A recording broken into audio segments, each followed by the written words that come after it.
kendo wuonwa. Wabiro iri ka warem, ok wawinjore wan mana joketho kende, maketho gi paro, gi weche, gi timbe. To wature nyimi kendo wakwayi ni Baba, puodhwa kendo mondo itimwa jogi makare. Madi bed ni ine pakwa kinde duto. E piny ka kendo nyaka e polo. E tijewa duto kendo gik moko duto mwakale. Bed ni ine pakwa. Jotich ni dok piny adong ka chung'. Aonge gi wachna madachiwo. Takwayi ni Baba ket wachni e dhoga. Mondo ilos koda kendo ilos kodwa. Mondo waka ka waromo kodi ka wamodho moromo. Mariyo inegonwa. Wakwayi kama ni chak kodwa, itawa kendo itiek kodwa kuom hapi e nying Yesu Kristo Ruodhwa. Yesu paki. Kuom jogo moko ng'eya, an iluonga ni Ruth Ayo Oliech, anya Kisumo Karateng'. To Ruoth Yesu en jawarna, nowara ka jasikul e Form 3, kendo oserita e kindego duto makoro tinde an ng'amoti. An mama ma ae South, Nairobi South Group, jakomna obet kanyo kendo ento osiko olerona gima ntiere kata kong'ena moke chuodho, to kona ni dada kama, mae ndie mantie, to wadhigo kamano. To jakomni to mamana, to uneno ka chopo pod otimore nade? Tamore, to an ahero Yesu. Koro kawuono ni, machacha gidhigo mbele ka gimor, kendo ne ging'e nabiro yalo nyithindago, kendo ne gikoni dhiyo teacher, just go and preach the word of God. And so, gin gitimo penj gino, with sincerity, ka japuonj mantie to dhi e class moro to diro mana wang'e. Mondo gidhi mbele gitiek margino to gichoko gimiye to obro miya. Koro achal kamana ahero Yesu. Chakre kawuono ni oket gimana kamano in the afternoon to an ahero Yesu. Kata mabiro mwadwa ni watim, wabro mana tim. Kanenda ayudo wachni, nyicha yude ka jakomo okona ni dada ine michiwo wach Nyasaye, takona keto ne Nyasaye kaka berne, wabiro tim. To na gurora kuom kare 6 nyaka 9 ema dawuoye ahinya. Kawa somo kare 6 kanyo kawe malo kuno, chakruok 6, ayudo kowacho na gimoro kae, ni noparo ni kara ne ok owinjore ochwe dhano. Kendo kete piny, omiyo chunye nodoko malit. Nowacho niya, abiro nego ji duto masechweyo kamora amora magintie, kaachiel gi le kod winy bende, nikech daber ni kadine ok achweyogi. Nyasaye en Nyasaye ma jang'ad bura, to en jang'ad bura makare. Ok ong'ada ng'ada bura kaka wan wang'ado bura. Wan wanyalo ng'ado bura kaka chunywa ohero. Kata kaka chik owachonwa ni mondo wang'adi. Wasekale gigo kata kinde machiekni yande wakale gik makamago. Omiyo wanyalo ng'ado bura kaka wahero, to Nyasaye to en jang'ad bura makare. Ok ong'ada ng'ada bura. Oler kendo ong'won, kendo timo mana gima ber. To seche moko bende, e ng'ado ne bura no, onyalo chwadowa. Mana kaka janyuol chwado nyathine kokoso, omiyo onyalo chwadowa. To seche mochwadowa, ok ochwadwa nikech ochayowa. Ochwadowa nikech ong'adonwa mana bura makare. Ajabedo mager samoro ne nyithindo ka puonjogi ka neno ka gitugo. Tabedo mager kabisa. Taeto gidogo gi moko luor ng'uony, to moko ka kora puonjo, to gidogo giyudo ni mama ni opogore gi kwinyo moro mwaparo no kinyni. Koro gipenya, teacher, why are you sometimes very strict? Tapenjo gini, to koro mama mane mantie kae?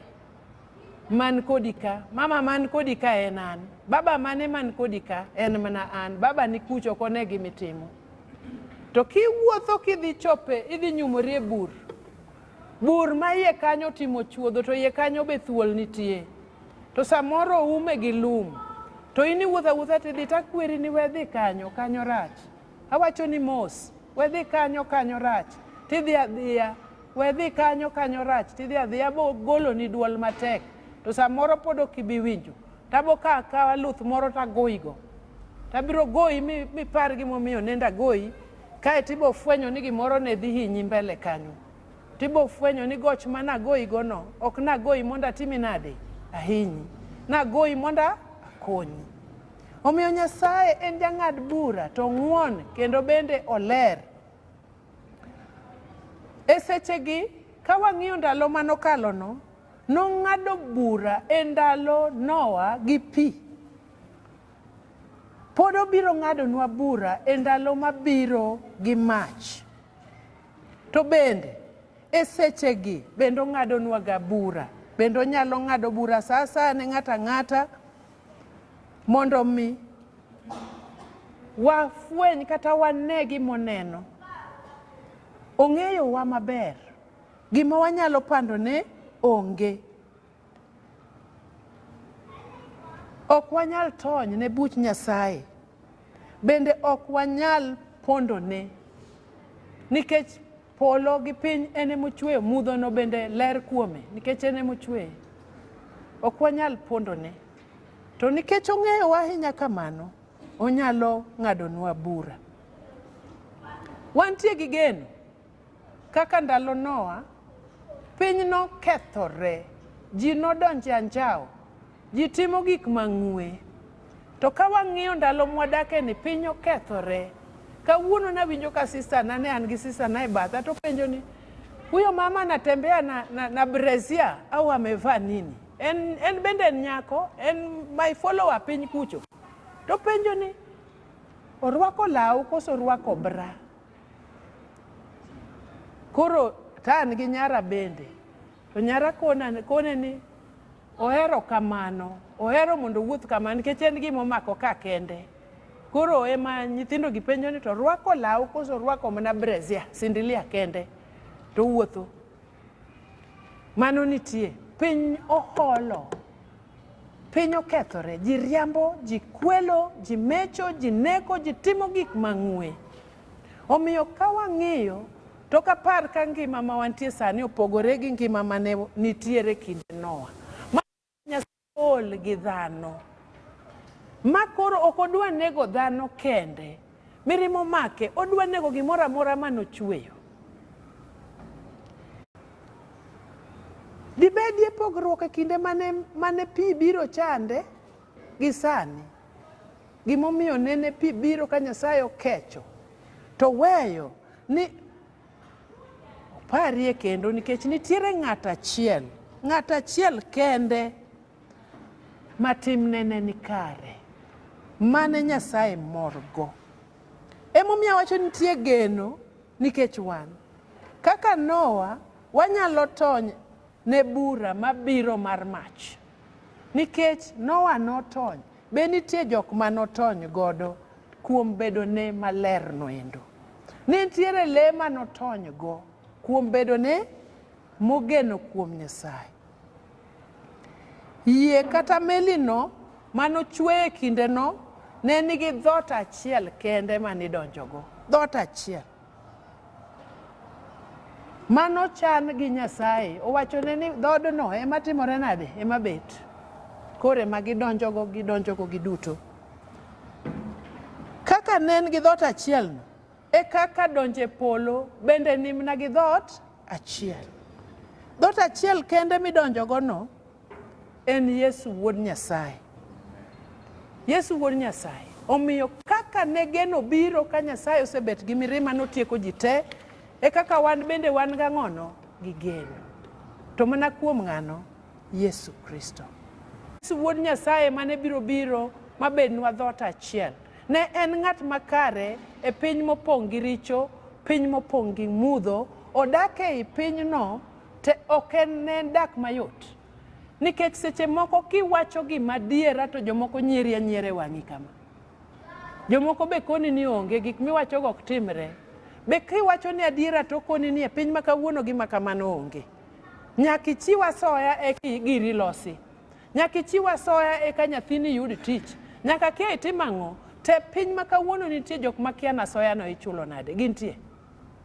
Omiyo wanyalo we ni piny oholo to nitie ng'ato ma kia ga asoya no itimo nade. Ichulo nade. Ni nyaka ichiw asoya e ki yud promotion. To nitie ng'ato ma en ga kar tiende. Ji ng'iye ga to ji wuoro ga ni to magi gi eki to bende gin gi korgi kata gatachgi. Nikech kama notiecha en kanye kama en gatie. To entiere kanyo nikech oyiero ang'o adiera. Omiyo ok onyal golo asoya. Bende ok onyal donje e long ng'ato ka en mama. Ka en ng'ama dichuo ok onyal donje skad mama moro mondo kore ko yuda ng'ono promotion. To mago nitiere. Kendo nitiere bende jowa matimogi to pod wadonjo e od Nyasaye. Omiyo Noah ne en ng'at makare. Nohero Nyasaye kendo ne oketo chunye duto kuom Nyasache. Ne owinjo Nyasaye gima Nyasaye wachone kendo noluwo. Ne otiyone. To no ok en gima yot. Pod wacho gima ochopo kama onyise ni mondo olos meli. Olos meli ni midwa donje. Piny to tuo kabisa kaka koro tuo sani. Donge ji mang'eny ne nyiero Noah. Donge ne giwuoro ka wiyo kethore. Ng'ani tang'o matimo. Gang'o mogero nindi. Koth mane to piny otuo. Meli manade migero kama onge nam. Donge ne ginyiere. Ne yot ne koso ne pekne. Ne ok yot ne. Na gima ne yot kaka ni nokone nolos meli noloso. Joge bende ni kode. Donge joge bende nyaka bede nitie jok manopenjo ni to baba be wi ber adier. Ma ang'o miloso niendi e piny kama onge nam. To kane ging'eyo kaka baba gi nochung' e kinde gi Nyasaye, to kata ka gipenjo to gidok chien. Nikech luoro ma giseneno ka baba gi oluoro go Nyasaye. En kende manoyude koler e kinde no. Tadwa penjo ni kawuono ka Nyasaye go wang'e piny. Ka wawe joma ni oko ka. Go wang'e iye ka. Be nitie ng'ato kae madang'o kwan ni en kende moler. To bende nitiere ng'at moro monyalo yiere kindwa kama wacho ni jogi. Kata nitie magi mama gitimo. Mama ni ng'urga gi jatich ochayo. Baba ni ok wuo kata gi ng'ate moketo kwayo ne dhok. Ong'iye mana kata. Wuode cha to nikech madho ga kong'o. Osekone kata ni to koro kowinjore idonj kata e oda ka. Kogo wang'e ka. Benti ng'at achiel matang' miyo res oganda ni. Nikech oler. Nikech en ng'at makare. Nikech en ng'at moluoro Nyasaye. Wuotho gi Nyasaye e yo makare ok yot. Nomiyo onyum Daniel e buch sibuoche koseket gi kech ndala 7 mondo kinyume kapok olwar to gitur choke ne gitieke. To ne gibudhi abudha nikech luoro ne Nyasaye. To ne yot ne kidhi nyume kuno. Donge ne pek. Ne ok yot. Manyaka Ruoth owacho ni Nyasachi no mondo odhi otimi nade? Oriti. Odhi oresi. Kani dhi nyum Shadrach gi Meshach e Abednego e mach nikech gichung' gi Nyasaye gi wach ma Nyasaye. Gitamore kulore ne nyiseche manono. Ne en gima yot. Ne ok en gima yot. To inti paro ni wuotho gi Nyasaye nyaka bed mayot nikech ang'o? Ni nyaka obed abeda nyue. Eko nyalo bedo ni mayot. Ni nono to asoya ichiwa chiwa. Nono titeri atera nikech nyithindo wacho ni mama koko teri to ok wabi mi kony. Tikwela nikech iyudo ka gini inyalo kawo ng'ama ong'eyo onge. Bende onge ng'ama ong'eyo adier. Dong Nyasaye mane polo malo to neni. Ma ema noneno Noah mowacho ni Noah ng'ama kare. Wadoguru e ngimawa. Kendo wanonre. Wapenjre ni to ang'o ma Nyasaye neno kuomwa. Bende geno Nyasaye no. Bende nyalo chung' kode ka weche tek kidhi nyumi e mach. Joma nonyumo joka e mach ema notho. Gindo nonegi mana gi wuod Nyasaye mach ka koro gin ji ang'wen. Nikech ne gichung' ni kata ka watho to watho. Kata ka promotion onge to bed maonge. Kata ka kony ma kuom nyithindo chodore nikech giramo ni nyaka tera, obed motimore nade maonge. Nikech ibedo ne gi ranyisi mar chung' e kindi gi Nyasaye.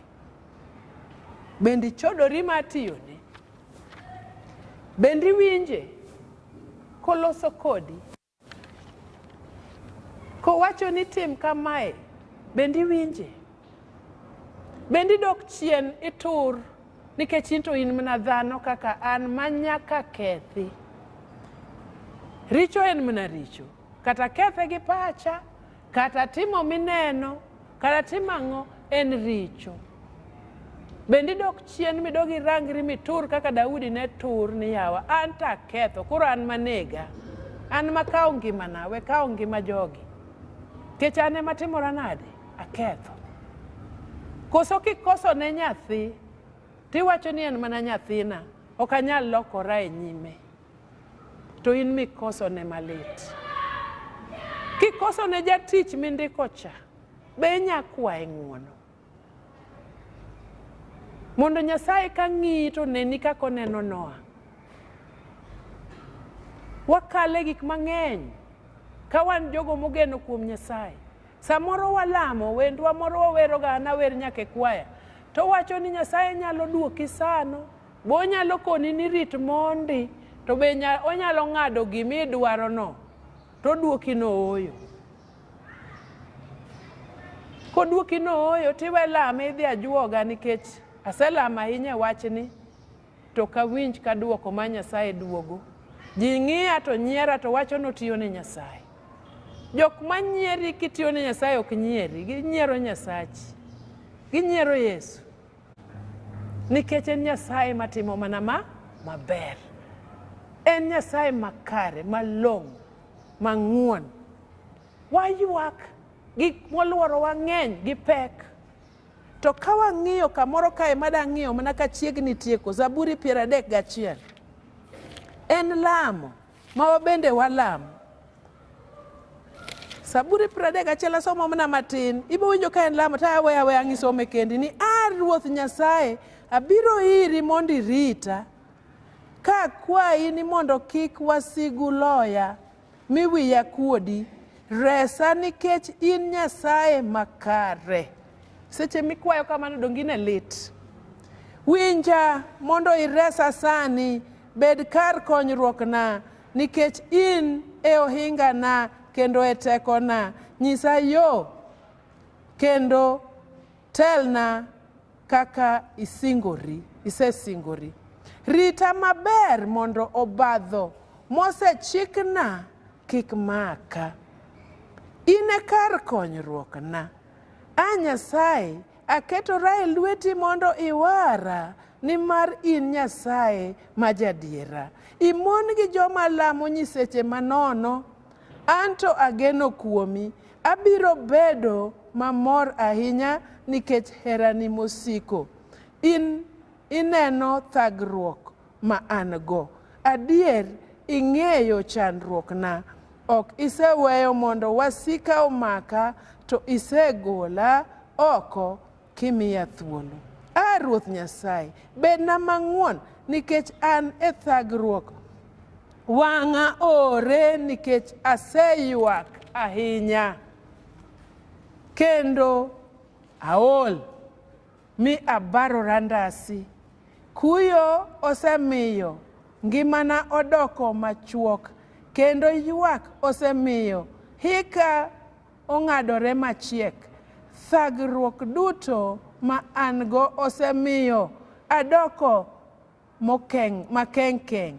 Kata mana chokena bende micha. Wasika duto jara. Kendo kata jogweng'wa tugo mana koda. Abuogo ji duto ma ong'eya. Kaginena e wang' yo to giringa. Ji duto wigi osewil koda. mana ka gima asetho kendo achalo mana ka yugi mosewit oko.